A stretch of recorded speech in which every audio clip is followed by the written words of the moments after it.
ಒಂದು ಚಿಕ್ಕ ಆನಂದಪುರ ಗ್ರಾಮವಿತ್ತು. ಆ ಗ್ರಾಮದಲ್ಲಿ ಪ್ರಾಣಿ ಪಕ್ಷಿಗಳು ಎಲ್ಲರೂ ಮಿತ್ರರಾಗಿದ್ದರು. ಆನಂದ ಒಂದು ಚಿಕ್ಕ ಮೊಲ. ತನ್ನ ಸ್ನೇಹಿತರ ಜೊತೆ ದಿನದ ಭಾಗ್ಯವನ್ನು ಹಂಚಿಕೊಳ್ಳಲು ಇಷ್ಟಪಡುವವನು. ಒಂದು ದಿನ ಕಾಡಿನಲ್ಲಿ ದೊಡ್ಡ ಗಾಳಿಯು ಬಂದು ಮರಗಳು ಬಿದ್ದು ಹೋಗುತ್ತವೆ. ಹತ್ತಿರದ ಕೆರೆಯ ನೀರು ಮಾಲಿನ್ಯಗೊಂಡು ಕುಡಿಯಲು ನೀರು ಇಲ್ಲದೆ ಎಲ್ಲರೂ ಕಂಗೆಟ್ಟು ಏನು ಮಾಡಬೇಕೆಂದು ಯೋಚಿಸುತ್ತಿದ್ದರು.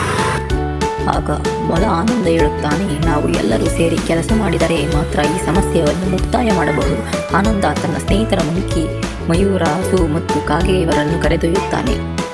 ಮಂಕಿ ಮರಗಳನ್ನು ಸರಿಪಡಿಸಲು ಕಡ್ಡಿಗಳನ್ನು ತರುತ್ತದೆ. ಮಯೂರ ತನ್ನ ರಂಗುಗಳೊಂದಿಗೆ ಗೂಡನ್ನು ಶುದ್ಧ ಮಾಡುತ್ತದೆ. ಹಸು ಮತ್ತು ಮೊಲ ನೀರನ್ನು ಸ್ವಚ್ಛಗೊಳಿಸಲು ಕೆಲಸ ಮಾಡುತ್ತವೆ. ಕಾಗೆ ತನ್ನ ಚಾಕಚತನದಿಂದ ಸೂರ್ಯನಿಂದಾಗಿ ಚೆನ್ನಾಗಿ ಚಿಮುಕುವ ಸ್ಥಳವನ್ನು ಕಂಡುಹಿಡಿಯುತ್ತದೆ. ಅಂತೂ ತಮ್ಮ ಸ್ನೇಹ ಮತ್ತು ಒಟ್ಟಾಗಿ ಕೆಲಸ ಮಾಡುವ ಶಕ್ತಿಯಿಂದ ಎಲ್ಲರೂ ತಮ್ಮ ಕಾಡು ಮತ್ತು ಕೆರೆಯನ್ನು ಪುನಃ ಸುಂದರವಾಗಿ ಮಾಡುವುದರಲ್ಲಿ ಯಶಸ್ವಿಯಾಗುತ್ತಾರೆ.